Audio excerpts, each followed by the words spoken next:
which was originally a Fanny and a Hilda, so it looks like they're flexing. They're showing how deep their pockets are. Coach Arcadia, Coach Achille. You know, Leo, it feels like we're watching a rematch from game 1, right? Like the fact that Blacklist has already drafted exactly the same thing. But I hope the last 2 picks will surprise us, right, Leo? But Arashi, looking at the draft coming up from RRQ, are you expecting something like a Fanny to come back up again? But I think it's up to Blacklist International to ban that Fanny away. I feel like if Blacklist does not secure any particular counter to these mobility heroes, there's no reason why RRQ cannot pick up another assassin. It worked so well, especially because Blacklist is just so reliant on that backline, as we mentioned before. So they've banned away the Joy. If they don't ban out the other potential assassins from Albert, like a Fanny, for example, or maybe a Hayabusa, there's really no reason at all. So I assume that with what happened in game number 1, Blacklist will try and get some stuns, some locks to ensure that Albert gets under control. At this point, it's not even up to RRQ anymore. This is Blacklist making the right calls to try and make up for what happened in game 1. This is what they do. They constantly try to push a strategy until it doesn't work, until it's over, and hoping that it doesn't come to match point, because again, it sucks when somebody tries the same thing over and over again, and now at least they're making these adjustments, right? They're banning out the Fanny, they banned out the Ling, which they previously did not do. It was previously a Kadita and a Harith, all the while RQ Hoshi, they're doing the same thing here. They're taking out the Barats. Might this be the Baksha again? I think it should be the Baksha. I mean, like, if Blacklist International is going into this game number 2 again with this exact same game 1 draft, if I were the coach, I'm gonna just go ahead and ban the Barats as well, because I don't want to really have.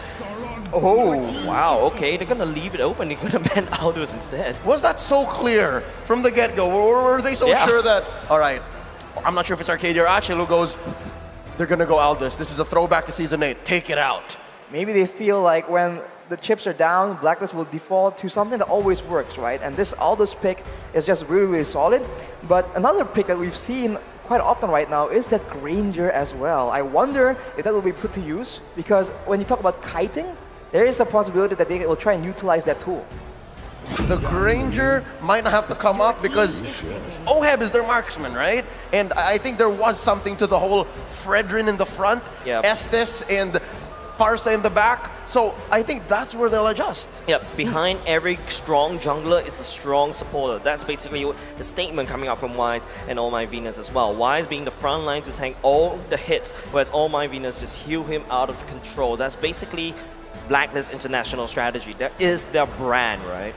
Right, and now for RRQ, they require something playmaking heavy hero, because right now with the Lapu Lapu and Valentina, they can try and make an engage, make a pickoff, but obviously if they have something more reliable in their arsenal, that'll be great. And the mobility for sure, it's going to be Hilda again, and that's that Lancelot, man. Talk about mobility, get ready for Albert's Lancelot, man. We're in for a treat. That's a classic. Yeah, man. I mean, almost synonymous with his name.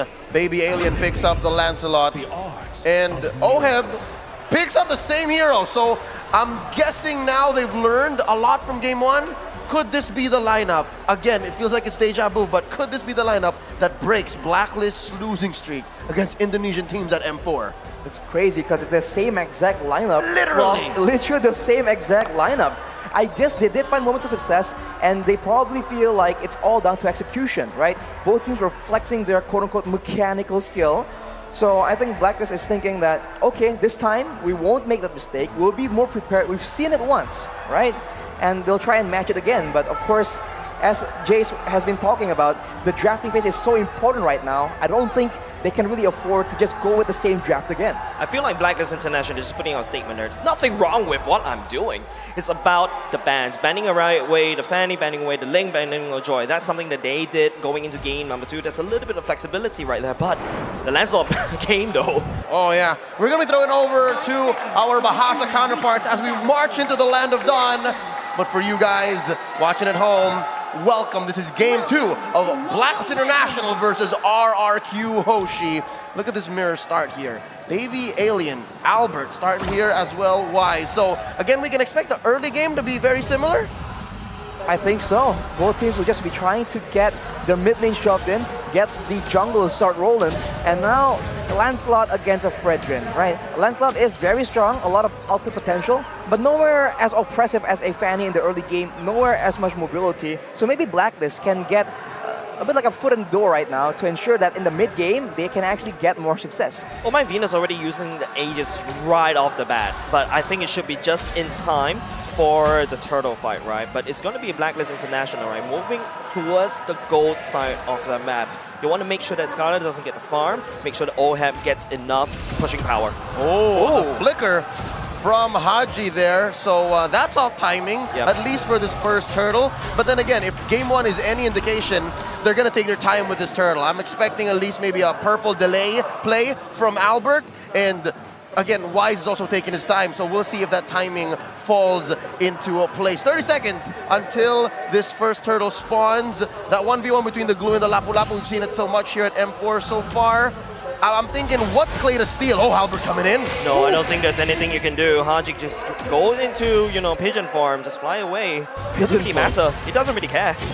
Doesn't really care, but right on the top side, you can see RRQ pressuring the other side of the lane to try and make sure during the turtle take they have a lead. But even R7 now already very dangerously low. But Clay gets smacked with the Appraisal's Wrath. That damage though, I wasn't expecting that. I was like, okay, I think he should be okay. Clay was playing with fire there. I mean, if you were standing in front of Wise to get enough stacks to trigger Appraiser's Wrath that quickly, this Lord is just free for Blacklist. There seems to be a free Lord. Turtle. Turtle. We're jumping the guns right here, ladies and gents. Exactly. Deja vu, that's what it does, right? Deja vu. We're ready for that late game already. Unfortunately for both teams, the jungle has been relatively safe, but I have the feeling at level 6 or 7, that is about to change. Both teams understand that in the mid game, they have their own relative weapons in this fight, right? Blacklist has sustain and RQ has burst damage, so we'll have to see how the execution plays in, as Edward actually disrupts Albert yet again. Haji going in for the airstrike, gets cancelled by Bin for now. It's going to be Bin that got stuck on 3 people, but Bin will not be able to survive for now. It's going to be Clay. It's leaning up towards, I'm not sure what he's going to do, but at the same time there's a fight happening out and actually using the Phantom Execution to drive on away, but Edward will be able to follow him. 2v1 here, Agent Zero walks away with impunity. No punish from RRQ Hoshi. Blacklist already 1,000 gold ahead here, 3 minutes in. A lot of outer church shields here taken out, so that means gold for OHEB up top. 3v3. Who's going to engage first? Oh, both are skittish to do it. Both are skittish to do it because I think both don't really have a solid engage tool. Right now, it just seems like that is the play being made by Bin. Oh, that's a lot of damage coming up from Bin. At the same time, it's going to be, my Bin is actually healing. The Tornado Power Memory doesn't do any damage from the side. Oh, at the same time, OHEB will actually try to push forward. But that may have been more than he could chew. He has to fall for his greediness. The Filipino sniper gets punished hard there. Arashi, you were saying. The Blessing of the Moon Goddess getting stolen by Clay allows them to sustain through the Feather Airstrike, and afterwards, it's just too much greed, but it's going to be the same story for Blacklist. Bin, man, Bin and Vosh, it's the same thing, but technically speaking, if you combine those two fights, but hold on a second, Wise, oh no, he actually catches the taunt on top of Skylar, and he'll be no more. It's going to be Edward picking up a double kill at the same time. R7 coming in for the flank at the same time, but will not be able to find anything for now. Blacklist stabilizes. It's a 5v4 situation with the second turtle spawning already. Still 2k ahead. Blacklist International, Wise pulling it away. Arashi, is this going to be a problem? Because I'm looking at RQ's lineup just now. I just noticed it's only Clay who's dealing magic damage. I mean, Varden has a lot of magic damage, but on the note of damage, that is R7 getting taken out as well. Later on, it's going to be very easy for Blacklist to itemize against RRQ. And right now, it seems that they're having problems all across the map. I think Albert is having a lot of problems. That is not a statement right there. Using the Thorn Rose, Edward possesses the machine. That's just a tough situation for RRQ. Everyone on the side of Blacklist are just too tanky, and they're abusing it right now. They're standing in front of towers, but look at R7 going in alone. Going alone is indeed the damage reduction coming in, but here comes the wall for the Sai as well. But oh my goodness, actually healing. Haji is actually letting a fire on top of the drop of RQ. It's up to Sky to try to clean up. But coming in with the hunt, and will be able to pick up the double kill at the same time. Now Oh My Venus has to run away. They're trading 2 bodies for a push down bottom, and the Queen stands alone. Arashi, tell me what is this going to do for the economy for Blacklist? Are they going to maintain this lead, or was that going to bite them in the behind later on? Because that seems like a bad decision. they have still quite a big lead. They're able to get the tower in the bottom side as well. But of course, if they keep trading kills like this, eventually the team with the better late game is gonna win. And I can't help but feel that with a carry on your team, right? It's gonna be very scary trying to deal with him in the late game.